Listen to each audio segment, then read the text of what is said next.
বাংলাদেশ সনাতন জাগরণ মঞ্চের মুখপাত্র অধ্যক্ষ চিন্ময় কৃষ্ণ দাস ব্রহ্মচারীর জামিন না হলে কারাগারের অভিমুখে লং মার্চ করার ঘোষণা দিয়েছেন সম্মিলিত সনাতনী জাগরণ জোটের নেতারা।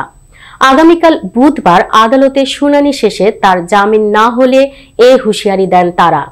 একই সাথে বিক্ষিপ্তভাবে আন্দোলন না করে সারা দেশে সম্মিলিতভাবে আন্দোলন করে স্বেচ্ছায় কারাবরণ করা হবে বলেও মন্তব্য করেছেন তারা। বিস্তারিত দেখুন টেক্সট রিপোর্টে। গতকাল মঙ্গলবার রাতে রাজধানী ঢাকেশ্বরী মন্দিরে সম্মিলিত সনাতনী জাগরণ জোটের জরুরি সংবাদ সম্মেলনে জোটের নেতারা এসব কথা বলেন। সংবাদ সম্মেলনে সম্মিলিত সনাতনী জাগরণ জোটের প্রতিনিধি প্রসেনজিৎ হালদার বলেন, আমরা গতকাল সোমবার যে সমাবেশ করেছি সেখানে একদল দুষ্কৃতিকারী অমানবিকভাবে নির্যাতন করেছে। এতে সম্মিলিত সনাতনী জাগরণ জোটের 30 জন সমর্থক আহত হয়েছেন। এ সময় 2 জন নারী সমর্থককেও লাঞ্ছিত করা হয়েছে।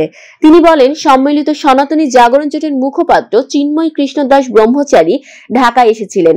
পরে তিনি আবার চট্টগ্রাম যাওয়ার সময় তাকে বিমানবন্দর থেকে ডিবি পরিচয়ে তুলে আনা হয়। বিষয়টি শোনার সাথে সাথেই আমরা মিন্টু রোডের ডিবি কার্যালয়ে উপস্থিত হই। সেখানে উপস্থিত চিন্ময় প্রভুর সমর্থকরা ডিবি কর্মকর্তাদের কাছে গ্রেফতারের তথ্য জানতে চান, কিন্তু তারা কেউই এই সংক্রান্ত তথ্য ঠিকমতো দিতে পারেননি। সংবাদ সম্মেলনে উপস্থিত সনাতনী জোটের আরেক নেতা বলেন, আগামীকাল চিন্ময় কৃষ্ণ দাসের আবার জামিন শুনানি রয়েছে।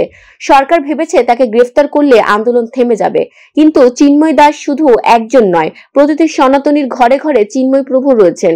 তাকে গ্রেফতারের করে আন্দোলনকে থামানো যাবে না। আমরা আইনের প্রতি শ্রদ্ধাশীল।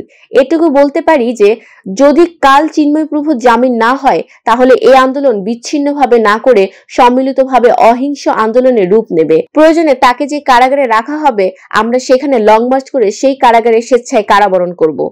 আমাদের ভিডিওটি ভালো লাগলে অবশ্যই আমাদের ইউটিউব চ্যানেলটি সাবস্ক্রাইব করে পাশে থাকা বেল আইকনটি বাজিয়ে দিন। এছাড়া আমাদের ফেসবুক পেজে লাইক দিয়ে পাশে থাকুন। ভিজিট করুন আমাদের ওয়েবসাইট। ধন্যবাদ।